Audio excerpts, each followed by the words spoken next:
It's that time of year again, when Real Radio Scotland heads off to the west for their annual Highland Games. There's the trophy. Now let's meet the teams.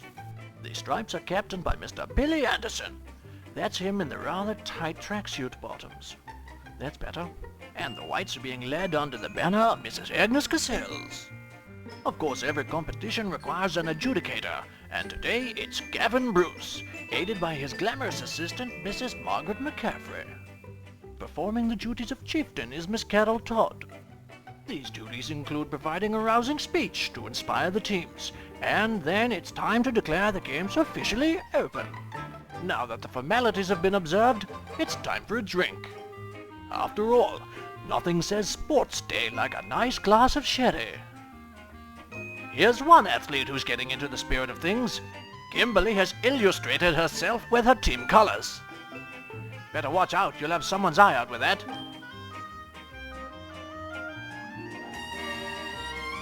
The Stripes have trained long and hard for this match, and they're ready for the competition, even if some of them are a little camera shy. It's time for the first race. It involves rather a lot of bouncing and very little else. These two make it look easy, but Margaret McCaffrey is on hand should anyone run into trouble. Oh dear, he's down! But a quick recovery and he's off again. And as we reach the halfway point of this race, the Whites lead by a quiff. And he's off, sprinting for the finish. So the first race goes to the Whites, and they are very pleased with that result. Meanwhile, the Stripes are working on their technique for the next race.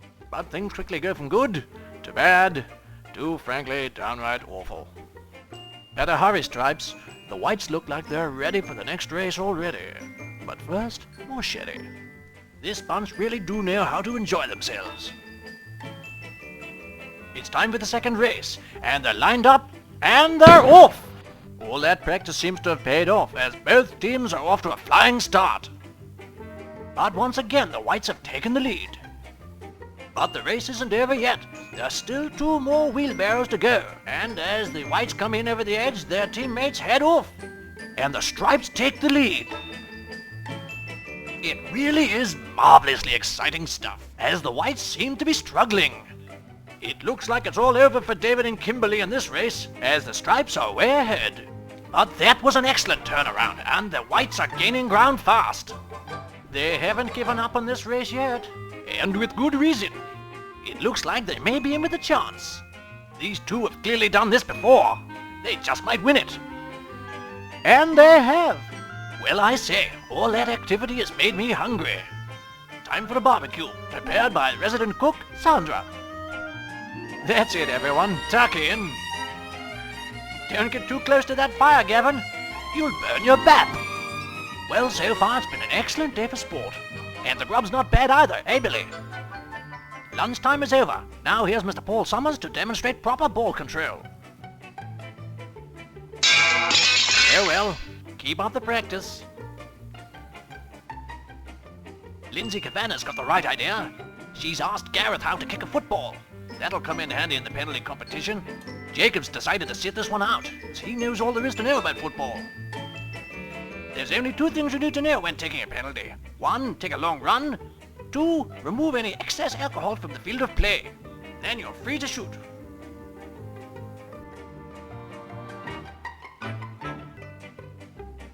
This fine fellow is going to demonstrate the correct procedure for leaping in a coal sack. Simply hold tight, bend the knees, and off you go. Disaster has struck. We've run out of sherry. Some volunteers are quickly dispatched to the mainland for more, and very soon the party is back in gear. These two are having great fun, but the serious business of the next race is about to begin. The piggyback race is one of the more dangerous events in the sporting calendar. One small slip and both you and your companion could go crashing arse over tit to the ground. Luckily, lots of alcohol is readily available should anyone come a cropper and require its application. Once again, the Whites seem to have this race all sewn up. However, there are still 2 piggies yet to go. Craig has adopted the classic Bernie Clifton stance for this race, and everything's looking good. Disaster! They're down! But they're back on their feet, and before you know it, after a quick switch around, they're heading for home.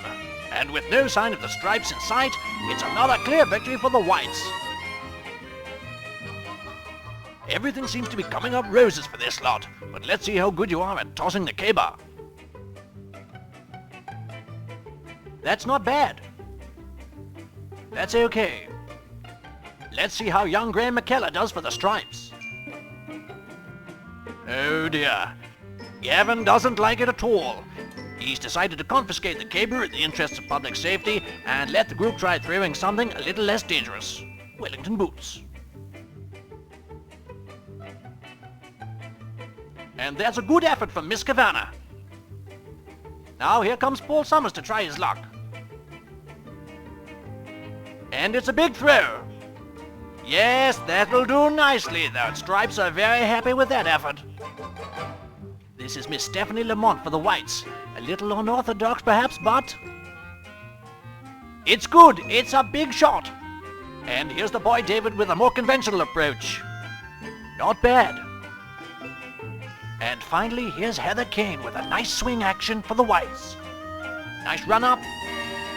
And it's... oh dear. Room for improvement there, I fancy. Meanwhile, everyone else fancies another drink. And why not? You've worked hard for it. Anybody up for Frisbee? Jacob's up for it.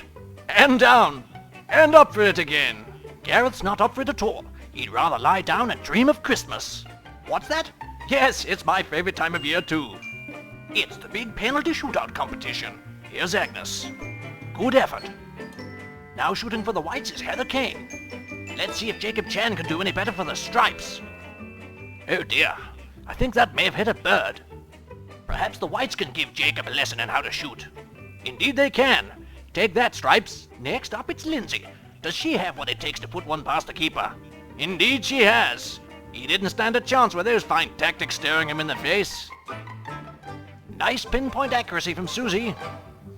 And no joy for Kimberly. Or is there? And that's textbook stuff from Paul Summers. Here comes Kirsty Nimmo. And there goes the football. Dear oh dear. Gavin is trying to hypnotize Carla Zonfrillo into kicking the football directly into his arms. Let's see if it works. Remarkable. And what a save.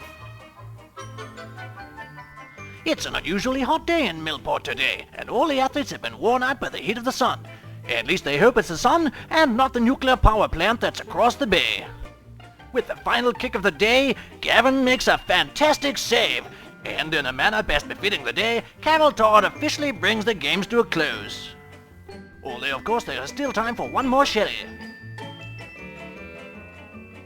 And as the trophy for the 2006 Real Radio Highland Games is handed over to the Stripes team for some reason, it's time to say goodbye to Millport for 2006 and get the ferry home, safe in the knowledge that at Real Radio, we're all real winners.